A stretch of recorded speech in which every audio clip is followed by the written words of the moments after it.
êtes sur ETV Guadeloupe, bienvenue dans cette édition. L'enquête se poursuit concernant le crash de l'avion PA-28 Cherokee Warrior, un avion de tourisme monomoteur. Il était piloté par Philippe Berchel, pilote chevronné âgé de 46 ans.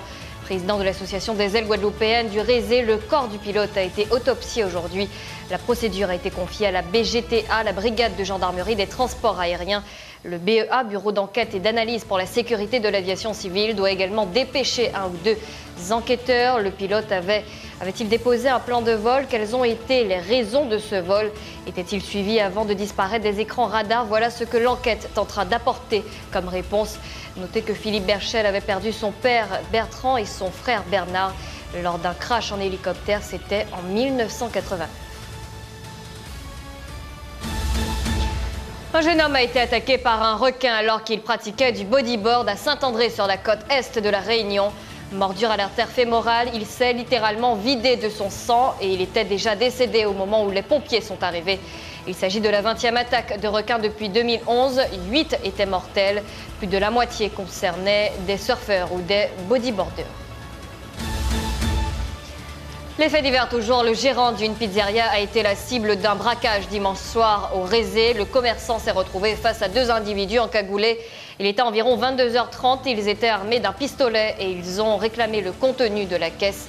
L'enquête a été confiée aux policiers de la sûreté départementale. La victime a été touchée d'une balle dans la jambe au niveau du genou. Elle a été transportée au CHU de Pointe-à-Pitre. Un mot de politique pour vous dire que le Parlement a définitivement adopté mardi dernier le projet de loi égalité réelle outre-mer qui vise, vous le savez, à combler les inégalités entre la métropole et les territoires ultramarins. Un texte qui introduit notamment à son article 41 une disposition majeure permettant d'ouvrir les fonds d'investissement de proximité, comprenez les FIP, aux ultramarins, à tous les contribuables français et non plus seulement aux seuls résidents fiscaux des DOMCOM.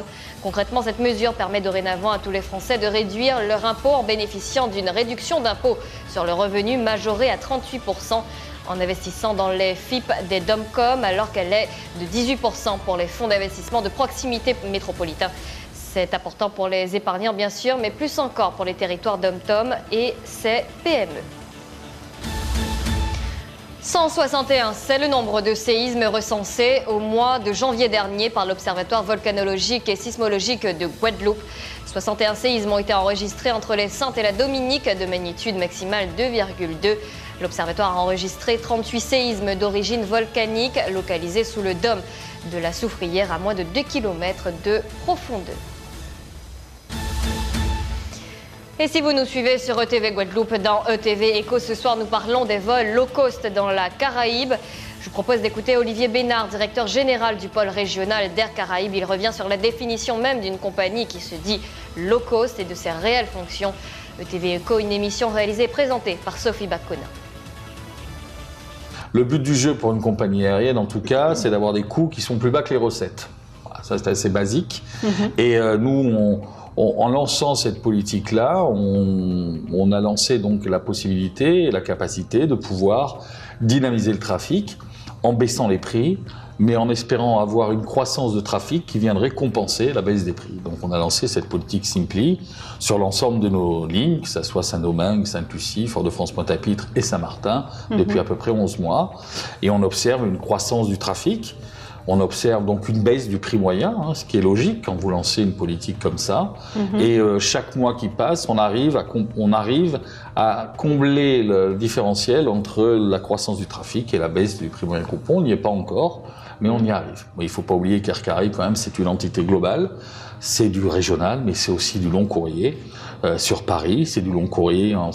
Actuellement, on vient d'ouvrir un Paris-Cuba, donc c'est une compagnie qui est assez globale sur les Caraïbes, et donc le régional n'est qu'une partie de l'ensemble d'Air Caraïbes.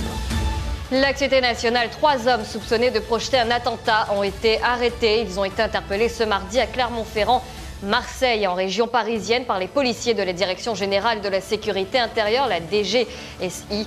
Il s'agit a priori de 3 apprentis djihadistes. Les suspects étaient connus pour des faits de radicalisation dans leur département. Ils étaient suivis et placés sur écoute par les policiers spécialisés depuis plusieurs mois. Ce coup de filet a été mené avec l'assistance des hommes d'élite du RAID. Voilà pour l'essentiel. Merci à vous de l'avoir suivi. Passez une excellente soirée avec les programmes de TV Guadeloupe.